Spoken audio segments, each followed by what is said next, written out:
வணக்கம் நண்பர்களே, முக்கியமான 2 டாபிக்ஸை இந்த பதிவில் பார்க்கலாம். முதல் டாபிக் என்ன பார்க்க போகிறோம் அப்படின்னா, தமிழக அரசாங்கத்துக்கு மிக முக்கியமாக தமிழக முதலமைச்சரை டேக் பண்ணி பொதுமக்கள், பாஜக இவங்கெல்லாம் ஸ்ட்ரிக்டாக இந்த நடவடிக்கை எடுங்க அப்படின்னு சொல்லிட்டு ஒரு கோரிக்கையை முன்வைக்கிறாங்க. என்ன நடவடிக்கை எடுக்க சொல்கிறாங்க அப்படிங்கிறத பார்க்கலாம். இந்த ஃபர்ஸ்ட் டாப்பிக்கில் பார்க்க போகிறோம். 30/8/2024 அன்னைக்கு அஸ்ஸாமுடைய முதலமைச்சர் ஹிமந்த பிஸ்வ சர்மா இருக்கார்ல, அவர் தமிழக அரசாங்கத்துக்கு ஒரு அலர்ட் வந்து கொடுத்துருந்தாரு. பங்களாதேஷிலிருந்து சட்டவிரோதமாக இந்தியாவுக்குள்ளே நுழையிறானுங்க பார்த்தீங்களா, இந்தியாவுக்குள்ளே நுழையக்கூடியவர்களுடைய ஃபஸ்ட்டு டார்கெட்டே சவுத் ஸ்டேட்ஸாக தான் இருக்குது, தென் மாநிலங்களாக தான் இருக்குது. அதுலேயும் குறிப்பாக கோயம்புத்தூர் தான் பிரைமரியாக டார்கெட் பண்ணுறாங்க. பங்களாதேஷிலிருந்து சட்டவிரோதமாக நுழையக்கூடியவர்கள் கோயம்புத்தூருக்குள்ளே நுழைஞ்சு அங்கே இருக்கக்கூடிய டெக்ஸ்டைல் இண்டஸ்ட்ரி இருக்குது பார்த்தீங்களா, அதில் வேலைக்கு சேர்ந்துடுறாங்க. இந்த தகவல் எங்களுக்கு கிடச்சிருக்கு.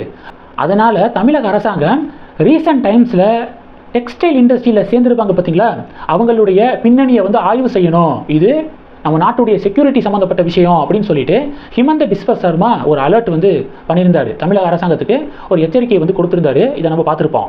இப்போ என்ன தெரியுமா நடந்திருக்கு? ஹிமந்த பிஸ்வ சர்மா சொன்ன மாதிரியே ஒரு சம்பவம் நடந்திருக்கு அப்படிங்கிறத பார்க்க முடியுது.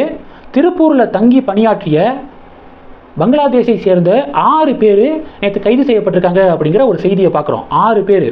இவங்க அஸ்ஸாம் வழியாக பங்களாதேஷிலிருந்து சட்டவிரோதமாக இந்தியாவுக்குள்ளே நுழைஞ்சு அஸ்ஸாம் வழியாக திருப்பூர் இருக்குது பார்த்தீங்களா, திருப்பூர் பின்னலாடை நிறுவனத்தில் வேலையில் வந்து சேர்ந்துருக்காங்க.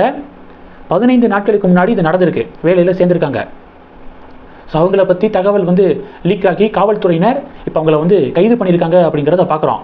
அதனால் ஒவ்வொரு நிறுவனங்களும் யாராவது வேலைக்கு சேர்றாங்க அப்படின்னா அவங்களுடைய பின்னணி என்ன அப்படிங்கிற அந்த ஐடி ப்ரூஃபெல்லாம் இருக்குது பார்த்தீங்களா, அதெல்லாம் வாங்கி அவங்கள பணிக்கு சேர்க்கறது ரொம்ப நல்லது அப்படிங்கிறதான் பொதுமக்களுடைய கருத்தாக இருக்குது. தமிழக அரசாங்கமும் ஹிமந்த பிஸ்வ சர்மா அவர்கள் சொன்ன மாதிரி ரீசன்ட் டேஸில் டெக்ஸ்டைல் இண்டஸ்ட்ரியில் வந்து பணியில் சேர்ந்துருப்பாங்க பார்த்தீங்களா, அவங்களுடைய பின்னணியை ஆய்வு செய்யணும் அப்படின்னு சொல்லிட்டு மக்களும் கோரிக்கைகளை முன்வைக்கிறாங்க. இது டாபிக் 1.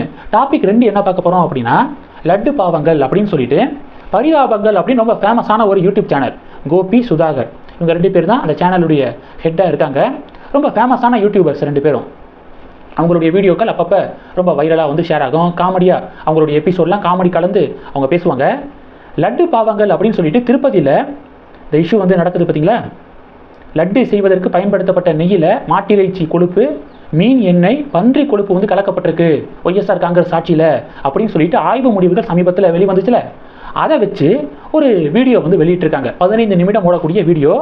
அந்த வீடியோ நார்மலாக பார்த்தீங்க அப்படின்னா இதெல்லாம் ஹிந்துக்களுடைய சென்டிமெண்ட்ஸை டைரெக்டாக அட்டாக் பண்ணுற ஒரு விஷயம். இந்த லட்டு இஷ்யூ வந்து டைரெக்டாக ஹிந்துக்களுடைய சென்டிமெண்ட்ஸை, நம்பிக்கைகளை காயப்படுத்தக்கூடிய ஒரு விஷயம் வந்து நடந்திருக்கு. ஸோ அதற்கு ஆறுதல் சொல்லலை அப்படின்னாலும் கூட கிண்டல் பண்ணாமல் நக்கல் பண்ணாமல் இருக்கலாம். ஆனால் சமீப காலமாக நக்கல் நையாண்டி ரொம்ப அதிகமாக போய்க்கிருக்கு அப்படிங்கிறத பார்க்குறோம். உதாரணத்துக்கு பியூஷ் மானுஸ் அவர் ஒரு வீடியோ வெளியிட்டதை நம்ம பார்த்துருப்போம். இப்போ இந்த பாவங்கள்லேயே லட்டு பாவங்கள் அப்படின்னு சொல்லிட்டு அதில் குறிப்பாக பார்த்தீங்க அப்படின்னா பிராமண எதிர்ப்பு அப்படிங்கிற மாதிரி பிராமணர்களை இழிவுபடுத்தக்கூடிய வகையில் அதில் காட்சிகள் இருக்கிறது. இந்த லட்டு விவகாரம் இருக்குது பார்த்தீங்களா, அதில் ஆல்ரெடியே காயமாக இருக்காங்க, ஹர்ட் ஆகிருக்காங்க ஹிந்து மக்கள். அவங்கள மேலும் காயப்படுத்தக்கூடிய வகையில் காட்சிகளை வந்து அமைச்சு ஒரு வீடியோ வந்து வெளியிட்டிருக்காங்க. 15 நிமிடங்கள் ஓடக்கூடிய வீடியோ. அதுக்கு மிக கடுமையான எதிர்ப்புகள் சமூக வலைதளத்தில் பார்க்க முடிஞ்சிச்சு. பாஜகவினர் இந்த பரிதாபங்கள் மீது ஆக்ஷன் எடுக்கணும் காவல்துறை அப்படின்னு சொல்லிட்டு காவல் நிலையங்களில் புகார் கொடுக்க ஆரம்பித்தாங்க. அது மட்டும் இல்லாமல் ஆந்திராவுடைய துணை முதலமைச்சரை டேக் பண்ணி, ஆந்திரா கவர்மெண்ட்டு ஆந்திரா போலீஸை டேக் பண்ணி ஆந்திராவுடைய துணை முதலமைச்சரை வந்து அவதூறுபடுத்துகிற மாதிரி வந்து வீடியோவில் காட்சிகள் வந்து இருக்குது. ஹிந்துக்களுடைய சென்டிமெண்ட்ஸை மிகவும் ஹர்ட் பண்ணுற மாதிரியான காட்சிகள் இருக்குது. அதனால் ஆந்திரா காவல்துறை நடவடிக்கை எடுக்கலாம் அப்படின்னு சொல்லிட்டு டேக் பண்ணி சமூக வலைதளத்தில் ஷேர் பண்ணாங்க. அது மட்டும் இல்லாமல் இந்த பரிதாபங்கள், இந்த லட்டு பாவங்கள் அப்படிங்கிற வீடியோ இருக்குது பார்த்தீங்களா, அதை ரிப்போர்ட் அடிக்கிறது, இது மாதிரியான விஷயங்களில் பாஜகவினர் இன்வால்வ் ஆயிருந்தாங்க. இப்போ இதன் எதிரொலியாக என்ன நடந்திருக்கு அப்படின்னா, பரிதாபங்கள் டீமு போட்ட அந்த வீடியோவை டெலீட் பண்ணியிருக்காங்க அப்படிங்கிறத பார்க்க முடியுது. வீடியோவை டெலீட் பண்ணியிருக்காங்க. அது மட்டும் இல்லாமல் மக்களுடைய இது வந்து நாங்கள் வந்து யாரையும் ஹர்ட் பண்ணணும் அப்படிங்கிறதுக்காக இந்த வீடியோ வந்து போடலை, சும்மா காமெடிக்காக ஃபன்னுக்காக இப்படி நாங்கள் போட்டோம். ஆனால் இது நிறைய பேருடைய மனதை புண்படுத்தியிருக்கு அப்படிங்கிறது தெரிஞ்சிருக்கு. அதனால எங்களுடைய வருத்தத்தை வந்து நாங்கள் தெரிவிச்சுக்கிறோம். இனிமேல் இது மாதிரியான எந்த தப்பும் நடக்காது அப்படின்னு சொல்லிட்டு பரிதாபங்கள் டீமே ஒரு அறிக்கையை வந்து வெளியிட்டிருக்காங்க. ஸோ இதிலேருந்து என்ன, மக்கள் ஹிந்து மக்கள் ஒற்றுமையாக இருந்தீங்க அப்படின்னா டெஃபினட்டாக ஹிந்து மதங்களுக்கு எதிரான ஸ்டேட்மெண்ட்டு, ஹிந்து மத நம்பிக்கைகளை காயப்படுத்தக்கூடிய ஸ்டேட்மெண்ட்ஸை யாரும் கொடுக்க மாட்டாங்க. அது அரசியல்வாதிகளிருந்து ஆரம்பித்து காமெடி பண்ணுறவங்க வரைக்கும் இதை எடுத்தெல்லாம் பேசவே மாட்டாங்க. அதுக்கு முக்கியமாக ஹிந்து மக்கள் ஒற்றுமையாக இருக்கணும் அப்படிங்கிறது தான் யதார்த்தமான உண்மை. ஸோ முக்கியமாக ஒரு 4 லைனில் வந்து சொல்லணும்னா இப்போ எப்படி இருக்குது காலகட்டம் அப்படின்னா, இப்போ ஜீவ்ஸ் இருக்காங்க பார்த்தீங்களா, ஜீவ்ஸ்க்கு எதிரான ஹேட் ஸ்பீச் இருக்குல்ல, அதுக்கு ஒரு வார்த்தை இருக்குது, ஆன்டி செமிட்டிசம் அப்படின்னு சொல்லிட்டு ஒரு வார்த்தை இருக்குது. ஜீவ்ஸ்க்கு எதிரான ஹேட் ஸ்பீச்சை ஆன்டி செமிட்டிசம் அப்படின்னு சொல்லுவாங்க. இதுவே பிளாக் பீப்புள் இருக்காங்களே அவங்களுக்கு எதிரான ஒரு ஹேட் ஸ்பீச் அப்படின்னா அதை ரேசிசம் அப்படின்னு வந்து சொல்லுவோம். இனவெறி, ரேசிசம் அப்படின்னு சொல்லுவோம். இதுவே முஸ்லீம்ஸுக்கு எதிரான ஒரு ஹேட் ஸ்பீச் அப்படின்னா, இஸ்லாமுக்கு எதிரான ஒரு ஹேட் ஸ்பீச் அப்படின்னா அதை இஸ்லாமோஃபோபியா அப்படின்னு நம்ம சொல்லுவோம். இஸ்லாமோஃபோபியா அப்படின்னு சொல்லுவோம். இதுவே ஹிந்துக்களுக்கு எதிரான ஒரு ஹேட் ஸ்பீச், ஹிந்து மதத்துக்கு எதிரான ஒரு ஹேட் ஸ்பீச் அப்படின்னா அதை ஃப்ரீடம் ஆஃப் ஸ்பீச் அப்படின்னு சொல்லிட்டு நினச்சிக்கிட்டு சில பேர் வந்து சுற்றிக்கு இருக்காங்க. ஸோ இதை தடுக்கணும் அப்படின்னா யாருக்கு ஓட்டு போடுறீங்க அப்படிங்கிறது முக்கியம்.